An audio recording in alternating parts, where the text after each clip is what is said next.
Shalom, selamat pagi. Bertemu lagi dalam renungan hati. Masih dalam topik pembahasan yang sama dari Injil Markus pasal yang ke-12 ayat yang ke-42. Lalu datanglah seorang janda yang miskin dan ia memasukkan 2 peser yaitu 1 duit. Hari ini dari ayat yang sama kita akan belajar tentang sang pemurah hati. Waktu kita berbicara tentang sang murah hati, kita tidak sedang berbicara tentang berapa banyak uang atau kekayaan yang kita miliki. Waktu kita berbicara tentang murah hati, kita tidak sedang belajar banyak tentang berapa sih tingkat moralitas yang kita bangun di dalam diri kita. Waktu kita bicara tentang murah hati, kita berbicara tentang bagaimana kita memiliki kemampuan untuk menjadi pemerhati, menjadi orang yang sangat peduli terhadap kebutuhan-kebutuhan orang lain sehingga kita menjadi penolong bagi mereka semuanya. Murah hati tidak didapatkan dari kelas-kelas moralitas di dalam diri kita. Tapi murah hati adalah sesuatu tindakan yang dihasilkan oleh karena kelahiran kembali. Murah hati adalah buah-buah roh yang dikerjakan oleh Roh Kudus di dalam diri kita semuanya. Murah hati adalah bagian dari kehidupan kita yang makin hari makin dekat dengan Tuhan, dengan Roh Kudus itu sendiri, dan kita menjadi orang-orang yang secara aktif gemar melakukan firman Tuhan. Pelajaran apa yang dapat kita petik dari sang murah hati ini? Seorang janda yang Alkitab berkata, dia memberikan jauh lebih besar dari apa yang diberikan oleh orang-orang kebiasaannya. Karena janda ini memberikan separuh dari seluruh kehidupan dia. Jadi apa yang dapat kita pelajari dari kisah sang murah hati ini? Yang pertama adalah, jikalau kita menempatkan diri sebagai seorang pemurah hati, maka kita pasti akan menjadi orang yang senang terlibat atau berperan dalam proyek misi Allah, atau berperan untuk menjadi saluran berkat bagi orang lain. Bapak Ibu yang kekasih dalam Tuhan, ketika janda miskin ini, dia datang ke bait Allah, dia memberikan 2 peser, dan itu kelihatannya kecil. Tetapi jangan dilihat dari jumlahnya, tapi lihatlah back voice, atau suara yang terdalam dari belakang apa yang dilakukan oleh perempuan ini. Perempuan ini, dia ingin hidupnya menjadi bermanfaat bagi orang lain, bagi pekerjaan Tuhan. Perempuan ini ingin sekali dia meringankan beban kehidupan orang lain. Minimal juga meringankan beban bagi pekerjaan Tuhan. Pemberian kita mungkin kecil, tetapi suara yang perlu kita tangkap di sana adalah bagaimana perempuan ini, sang pemurah hati ini, menyatakan dirinya bahwa dia ingin hidupnya bermanfaat, bahwa dia ingin meringankan beban bagi orang lain. Saya yakin Anda harus sadar bahwa ketika kita menempatkan diri untuk menjadi seorang yang murah hati, artinya kita memang menyadari bahwa hidup kita akan bermanfaat dan hidup kita akan meringankan beban orang lain. Jikalau hidup kita tidak bermanfaat, berarti ada sesuatu yang rusak di dalam diri kita. Jikalau hidup kita tidak bisa bermanfaat atau berfungsi bagi orang lain, maka sebenarnya kita betul-betul tidak memiliki nilai kehidupan dan kita sia-sia. Semua benda yang tidak punya manfaat, artinya benda itu sedang rusak, hancur, dan dia pasti akan dibuang dalam kehidupannya. Dan yang kedua, apa yang dapat kita pelajari dari sang murah hati? Sang murah hati adalah seseorang yang selalu ingin memberi tanpa takut terhalang oleh apapun juga. Ada beberapa orang berkata demikian, saya akan memberi kalau saya sudah kaya atau saya sudah punya. Tetapi janda miskin ini justru mengingatkan kepada kita semuanya.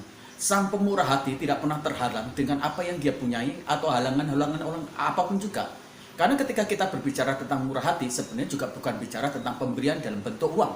Ada banyak pemberian-pemberian yang bisa kita lakukan.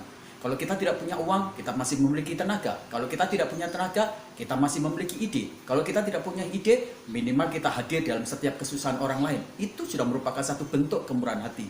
Nah, janda miskin ini, dia memberi, walaupun dia kekurangan. Dia sebenarnya adalah seorang yang perlu dibantu, tapi tidak demikian dengan orang yang murah hati. Orang murah hati adalah orang yang tidak mau menjadi beban bagi orang lain.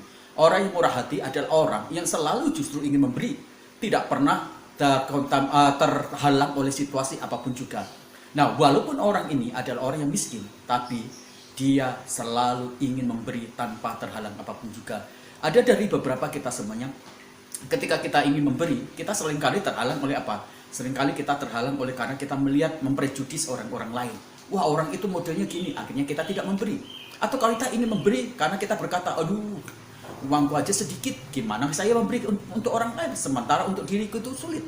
Janda miskin, lihat, dia memberi, kalau dia berkata demikian, dia nggak akan bisa memberi. Kalau kita memberi karena kita kemudian mengukur segala sesuatu dari kekurangan kita nggak akan memberi.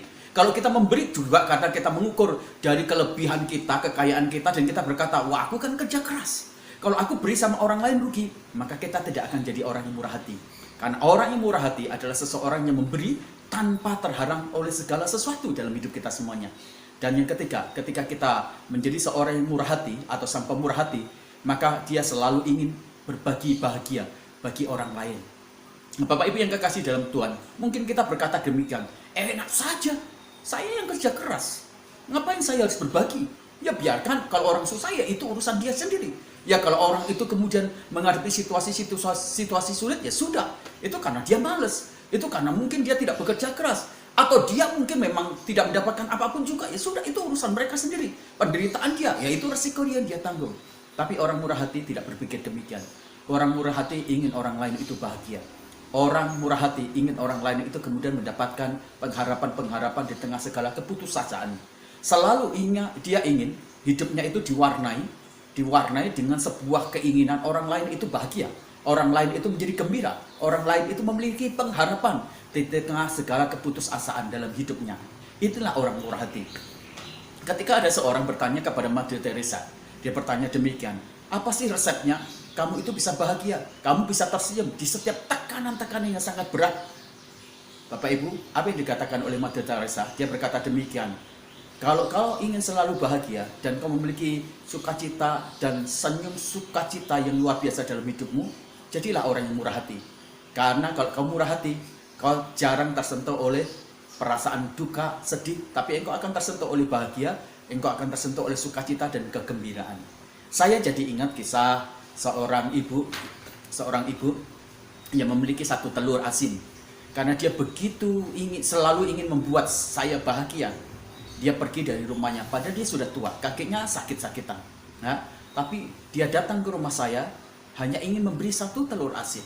Dan ketika satu telur asin itu saya terima, saya makan di hadapannya, dia begitu sangat gembira, dia begitu sangat bahagia. Itulah orang yang murah hati. Jadilah orang-orang yang murah hati, seperti janda miskin ini. Anda mungkin tidak memiliki banyak, tetapi Anda masih bisa terlibat dalam proyek dan pekerjaan misi Tuhan dengan hal yang kecil. Mungkin Anda berkata demikian, saya tidak memiliki sesuatu yang banyak, tapi jangan menjadi halangan apapun juga. Ada begitu banyak orang-orang yang tidak bisa memberi, bukan karena dia tidak punya, tapi memang karena dia pelit.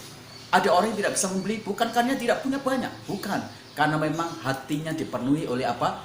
Oleh kekikiran. Jadilah orang yang murah hati, karena engkau akan melihat dirimu menjadi bahagia, dan engkau akan melihat bahwa dirimu makin menjadi sehat, karena engkau akan melihat dirimu makin hari makin penuh dengan kegembiraan. Tuhan memberkati kita semuanya. Salam menjadi orang-orang yang murah hati dari Kristus Tuhan Allah kita. Haleluya. Amin.